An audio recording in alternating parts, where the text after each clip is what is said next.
Sa paggawa guys ng banana con yelo, mapapakulo po muna tayo or palalambutin po natin muna yung sago ng mga 10 minutes. Dito nga po ay nagpakulo na po tayo ng ating sago. Papakuluin po lamang natin ito ng 10 minutes. Antayin po natin na ito ay lumambot. At habang inaantay po natin lumambot po ang ating sago, ayan, meron po tayo dito isang piling na saging na saba. Mga 12 piraso po ito. Ito po ay ating babalatan lahat. Ayan, tayin po natin na mabalatan ito lahat bago po natin ito na hihiwain ng maliliit. Depende po sa inyo kung gaano po kalaki ang paghiwa nyo. Kung pang tinda, pwede pong mas maliit po ang hiwa. Gawin nyo pong 4 na parte yung hiwa sa saging na saba. Then, maliliit lang ang hiwa. Pero kung pang merienda lang naman ng inyong pamilya, pwede na po yung isang hiwa lang sa gitna. Then, ikat nyo po ng, ayan, maliliit. Or, depende po sa inyo kung gaano po kalalaki nyo po ito hiwain. Then, dito po, meron po tayong vanilla syrup para pampasarap ng ating banana at pampabango. Tingnan na po natin itong ating sago kung malambot na siya at pwede na. Ayan, haluin lamang po natin para makita natin kung malambot na siya.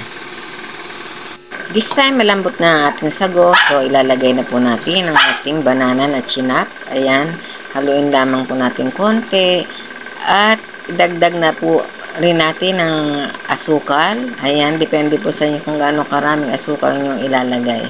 Depende po sa panglasa nyo. At atin po ulit itong takpan. Antayin po lamang natin na kumulo ng 10 minutes.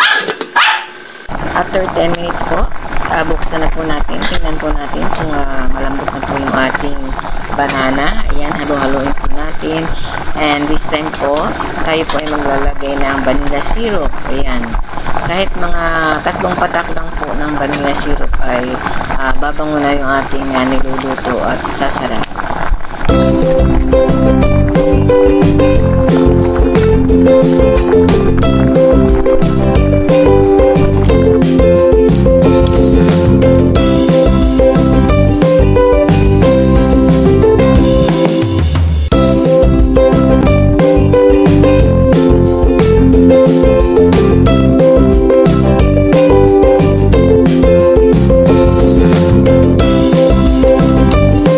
At magdadagdag na rin po ako rito ng brown sugar syrup. Ayan.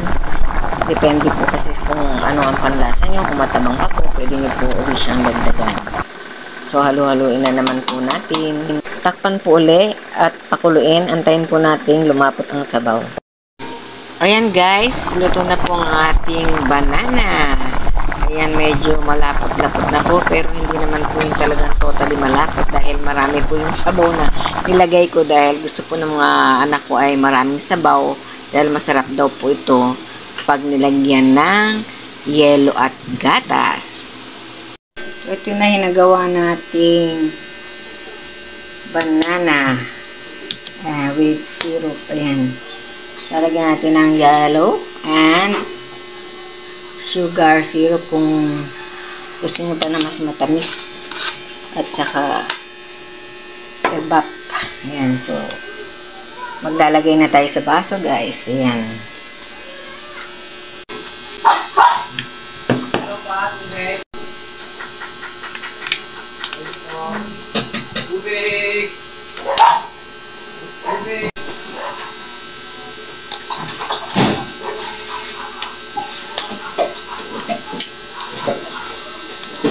Tanong daw kay ate kung gusto niya ng ano.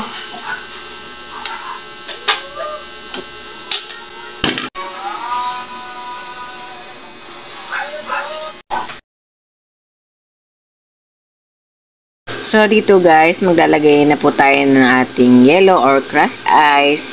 Punuin po natin para mas malamig, mas masarap. Ayan, mas maraming yellow.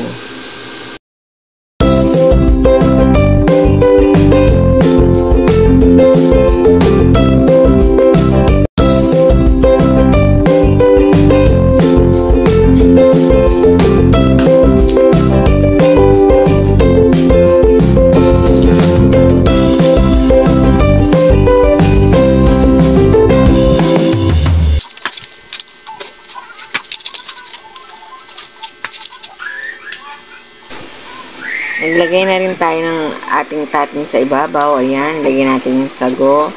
Then, lalagyan din po natin ng syrup, sugar syrup. Ayan, para mas matamis.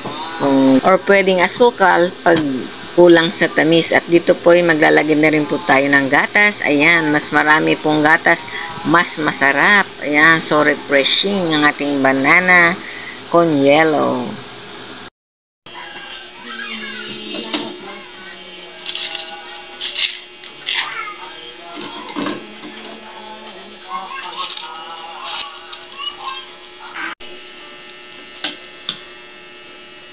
Pwede rin po natin dagdagan ng ating toppings. Ilagay na rin po natin yung banana. Ayan. Para mas maganda tingnan.